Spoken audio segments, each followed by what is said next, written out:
Hi friends இப்போ நம்ம எங்கே வந்திருக்கோம்னு பார்த்தீங்கன்னா விஷாரம் தர்கா ஸ்டாப்பிங். இங்கே பார்த்தீங்கன்னா இஃப்தியார் ஸ்நாக்ஸுன்னு சொல்லிட்டு ஒரு கடை வச்சுருக்காங்க. இங்கே பார்த்தீங்கன்னா இஃப்தியாருக்கு தேவையான ஜூஸு, பாதாம் மில்க்கு, ரோஸ் மில்க் எல்லாமே இருக்குது.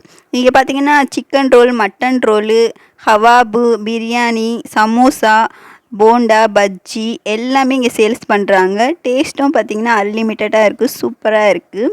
இது வெரைட்டியான ஸ்நாக்ஸ் இருக்குது. நீங்கள் வந்தீங்கன்னா விசிட் பண்ணிவிட்டு போங்க.